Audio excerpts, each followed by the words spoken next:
मैं जा रहा हूं काम पे। काम करना बहुत जरूरी है। आज हम किसी को भी नहीं छोड़ेंगे, सबसे जबरदस्ती चालान काटेंगे। चलो काम पे लग जाते हैं। चल हफ्ता निकाल, जल्दी कर। ले भाई। और काम धाम कैसे चल रहा है? मालिक काम धाम ठीक चल रहा है। मुझे कुछ पैसों की जरूरत है तो पैसे भिजवा देना, ठीक है? ठीक है मालिक, पैसे भिजवा दूंगा। मालिक आप टेंशन मत लिया करो, हम तो आपके लिए काम कर रहे हैं। आज मुझे ही जांच करने के लिए जाना पड़ेगा। दोस्तों, वीडियो शुरू करने से पहले वीडियो पूरा देखिए, ये हकीकत है, हमारे देश की है। रामपुरा गांव जहां धूल उड़ती थी, खेत सूखे थे और गरीबों के सपने अक्सर आधे रास्ते में ही दम तोड़ देते थे। उसी गांव के किनारे मिट्टी की एक छोटी सी झोपड़ी में रहती थी सरस्वती देवी और उसकी बेटी ज्योति कुमारी। सरस्वती देवी सुबह सूरज निकलने से पहले उठ जाती थी।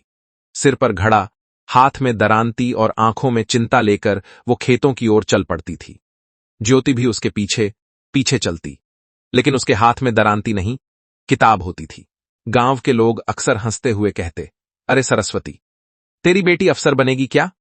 सरस्वती बस मुस्कुरा देती और कहती, हां, बनेगी, एक दिन जरूर बनेगी। ज्योति ये सब सुनती, उसका दिल दुखता, लेकिन उसकी आंखों में एक अजीब सी जिद चमकती थी। उसे पता था कि उसका गांव डर के साए में जी रहा है। उस डर का नाम था वीर प्रताप सिंह। वीर प्रताप सिंह की हवेली गांव के बीचों बीच थी। ऊंची दीवारें, बड़े गेट, बाहर खड़ी महंगी गाड़ियां।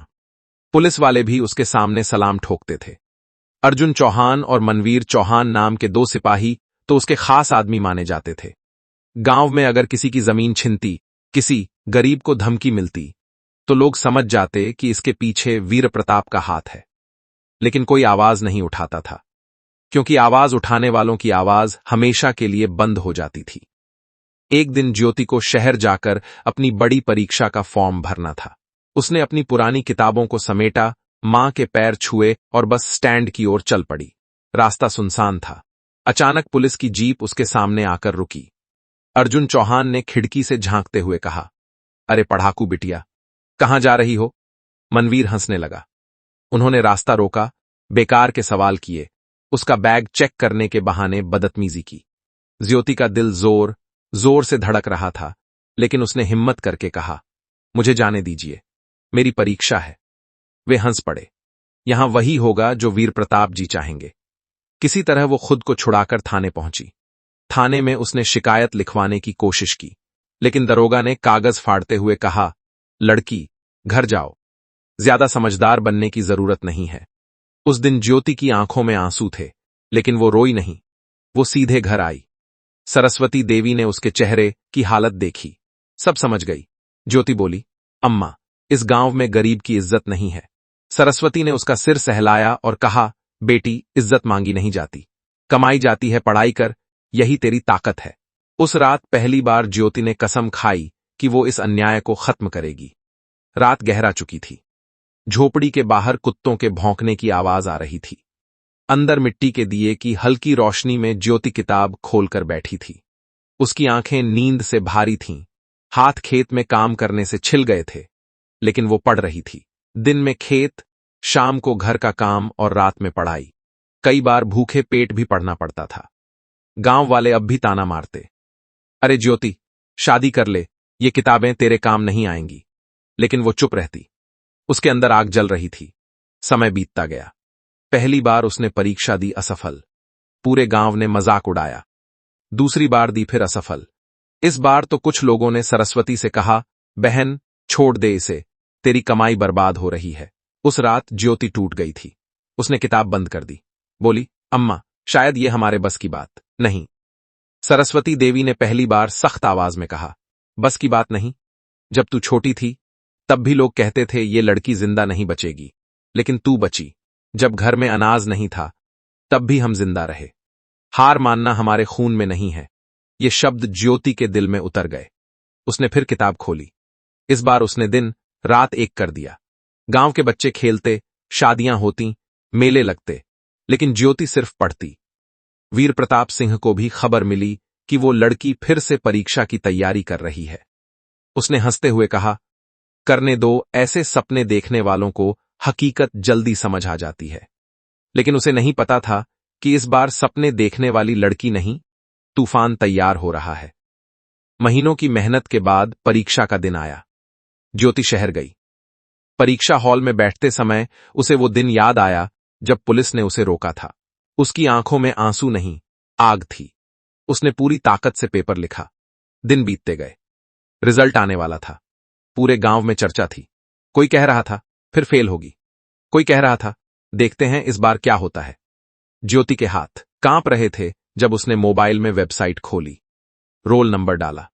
स्क्रीन कुछ सेकंड के लिए रुकी और फिर जो दिखा उसे देखकर उसकी सांस थम गई। उसका नाम चयनित उम्मीदवारों की सूची में था। वो सिर्फ पास नहीं हुई थी, उसका चयन प्रशासनिक सेवा में हुआ था। सरस्वती देवी को जब पता चला, वो जमीन पर बैठकर रोने लगी। लेकिन ये आंसू दुख के नहीं, जीत के थे। रामपुरा गांव में पहली बार किसी गरीब की बेटी अफसर बनी थी। लेकिन कहानी यहीं खत्म नहीं होती, क्योंकि किस्मत ने उसे उसी जिले में पोस्टिंग दी थी, रामपुरा जिला। अब वो लौटेगी, लेकिन इस बार एक कमजोर लड़की बनकर नहीं। जिले की नई रामपुरा गांव में खबर आग की तरह फैल चुकी थी कि ज्योति कुमारी अब उसी जिले की नई जिलाधिकारी बनकर आने वाली है। चौपाल पर बैठे बुजुर्ग धीरे धीरे फुसफुसा रहे थे। समय बदल रहा है, लेकिन हवेली के अंदर माहौल बिल्कुल अलग था। वीर प्रताप सिंह अपने बड़े कमरे में टहल रहा था। उसके चेहरे पर पहली बार चिंता साफ दिखाई दे रही थी। उसने अर्जुन चौहान और मनवीर चौहान को बुलाया। दोनों अंदर आए तो उनकी चाल में पहले जैसा घमंड नहीं था। वीर प्रताप ने भारी आवाज में कहा, डरने की जरूरत नहीं है, अफसर आई है, रानी नहीं। अर्जुन बोला, साहब, लेकिन वो हमें पहचानती है। वीर प्रताप ने मेज पर मुट्ठी मारी, पहचानती है तो क्या? सिस्टम हमारा है, एक लड़की क्या बदल देगी? लेकिन उसके अंदर कहीं ना कहीं डर बैठ चुका था। उधर शहर में ज्योति अपने नए ऑफिस में पहली बार कदम रख रही थी। बड़ा कमरा, दीवार पर तिरंगा, सामने नेम प्लेट ज्योति कुमारी, जिलाधिकारी। उसकी आंखों में भावनाएं उमड़ रही थीं। उसे अपना कच्चा घर, मां के फटे हाथ और वो रातें याद आ रही थीं जब लालटेन की रोशनी में पड़ती थी। उसने कुर्सी पर बैठते ही पहला आदेश दिया, जिले के सभी थानों की कार्यप्रणाली की रिपोर्ट चाहिए, विशेषकर रामपुरा थाने की। स्टाफ एक दूसरे को देखने लगा। किसी को उम्मीद नहीं थी कि पहले दिन ही वो इतनी सख्ती दिखाएगी। उसी शाम ज्योति बिना सूचना दिए रामपुरा जाने का फैसला करती है। काली सरकारी गाड़ी गांव की ओर बढ़ती है।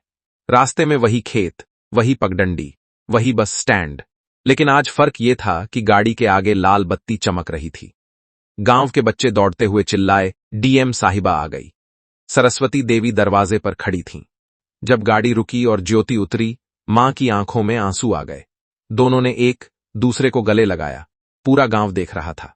कुछ लोगों के चेहरे पर गर्व था, कुछ पर जलन और कुछ पर डर। ज्योति ने मां से कहा, अम्मा, अब कोई तुझे झुककर काम नहीं करवाएगा।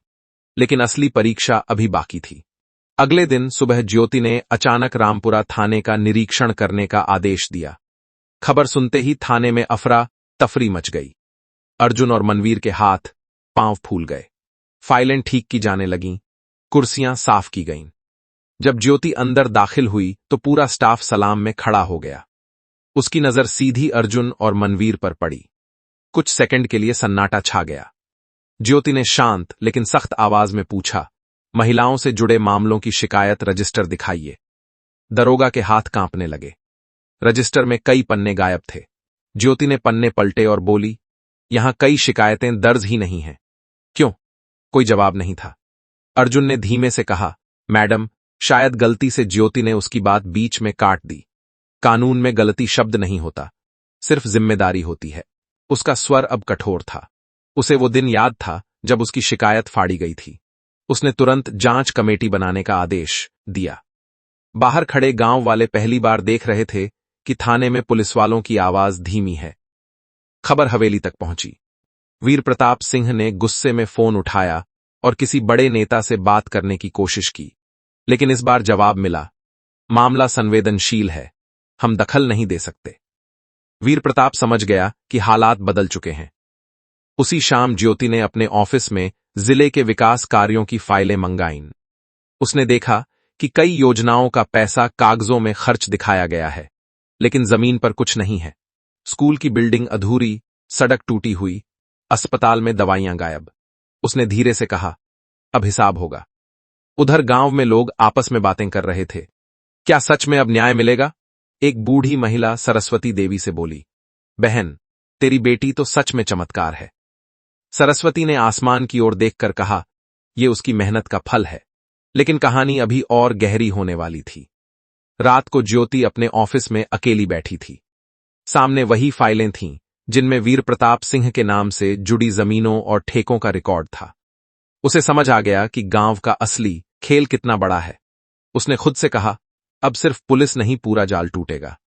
उसी समय उसके फोन पर एक अनजान नंबर से कॉल आया। आवाज आई, ज्यादा उड़ने की कोशिश मत करो, वरना जमीन याद दिला देंगे। फोन कट गया। ज्योति कुछ सेकंड चुप रही। फिर उसने फोन टेबल पर रखा और दृढ़ आवाज में बोली, डर वही दिखाते हैं जिनकी कुर्सी हिलती है। उसने तुरंत सुरक्षा बढ़ाने और विशेष जांच दल बनाने का आदेश लिखा। बाहर आसमान में बादल गरज रहे थे, जैसे प्रकृति भी किसी तूफान की तैयारी कर रही हो। रामपुरा की कहानी अब मोड़ लेने वाली थी। एक तरफ नई डीएम ज्योति, दूसरी तरफ सालों से जड़ें जमाए बैठा वीर प्रताप सिंह। असली टकराव अब शुरू होने रामपुरा की हवा बदल चुकी थी, लेकिन तूफान अभी बाकी था। ज्योति ने विशेष जांच दल बना दिया था और जिले की पुरानी फाइलें एक एक करके खुलने लगी थीं।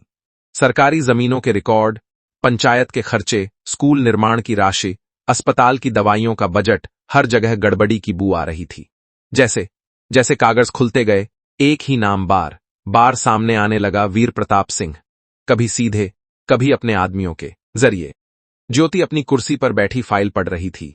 उसकी आंखों में अब भावनाएं नहीं, सिर्फ संकल्प था। उसे साफ दिख रहा था कि ये लड़ाई सिर्फ निजी अपमान की नहीं है, ये पूरे सिस्टम की सफाई की लड़ाई है। उधर हवेली में बेचैनी बढ़ रही थी। वीर प्रताप ने अपने खास लोगों की बैठक बुलाई। उसने गुस्से में कहा, एक लड़की पूरे साम्राज्य को चुनौती दे रही है। उसका दाहिना हाथ बोला, साहब, अगर अभी नहीं रोका तो देर हो जाएगी। वीर प्रताप ने योजना बनाई, पहले दबाव, फिर डर और जरूरत पड़ी तो साजिश। उसी रात जिले में अफवाह फैलाई गई कि डीएम गांव की जमीनें छीनने वाली है। कुछ लोगों को पैसे देकर विरोध के लिए तैयार किया गया। अगली सुबह कलेक्ट्रेट के बाहर छोटे स्तर का विरोध शुरू हुआ। कुछ लोग नारे लगा रहे थे। मीडिया भी पहुंच गई। ज्योति को सूचना मिली। उसने बाहर निकलकर भीड़ का सामना करने का फैसला किया। सुरक्षा अधिकारी ने कहा, मैडम, खतरा हो सकता है। ज्योति बोली, सच के साथ है, उसे भीड़ से डर नहीं लगता। वह बाहर आई। लोगों ने शोर मचाया, जमीन बचाओ। ज्योति ने माइक लिया और शांत स्वर में कहा, आपकी जमीन कोई नहीं छीन रहा, बल्कि जिनकी जमीन गलत तरीके से छीनी गई है उन्हें वापस दिलाई जाएगी। भीड़ में सन्नाटा छा गया। कई लोग एक दूसरे को देखने लगे। अफवाह वहीं कमजोर पड़ने लगी। उसी समय जांच दल ने रिपोर्ट दी कि वीर प्रताप की हवेली के पीछे बने गोदाम में अवैध सामान और नकदी छिपाई गई है। ज्योति ने तुरंत छापे का आदेश दिया। पुलिस की कई गाड़ियां हवेली की ओर बढ़ीं। पहली बार ऐसा हो रहा था कि वीर प्रताप के गेट पर पुलिस डरते हुए नहीं, कानून के आदेश से पहुंची थी। गेट खुलवाया गया। अंदर तलाशी शुरू हुई।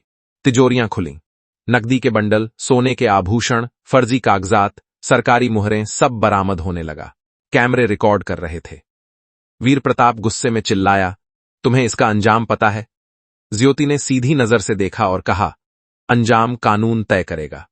अर्जुन चौहान और मनवीर चौहान दूर खड़े थे। उनके चेहरे से पसीना टपक रहा था। उन्हें समझ आ गया था कि अब बचना मुश्किल है।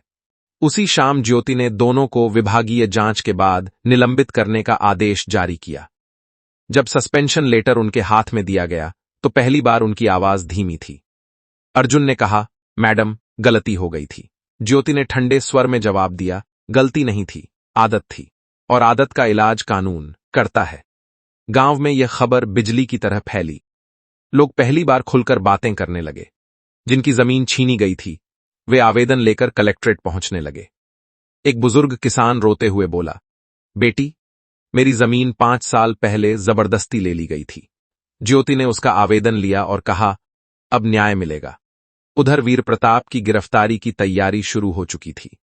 उसके खिलाफ पर्याप्त सबूत मिल चुके थे, लेकिन वह आखिरी दांव खेलने की सोच रहा था। उसने कुछ लोगों को भेजकर ज्योति की छवि खराब करने की कोशिश की। फर्जी दस्तावेज बनवाए गए, सोशल मीडिया पर झूठ फैलाया गया, लेकिन इस बार प्रशासन सतर्क था। साइबर टीम ने तुरंत सच्चाई सामने ला दी। वीर प्रताप का दांव उल्टा पड़ गया। आखिरकार वारंट जारी हुआ। पुलिस जब उसे गिरफ्तार करने पहुंची तो पूरा गांव देख रहा था। जिस आदमी के नाम से लोग कांपते थे, आज वही हथकड्डी में था। जाते जाते उसने ज्योति की ओर देखा। उसकी आंखों में नफरत थी,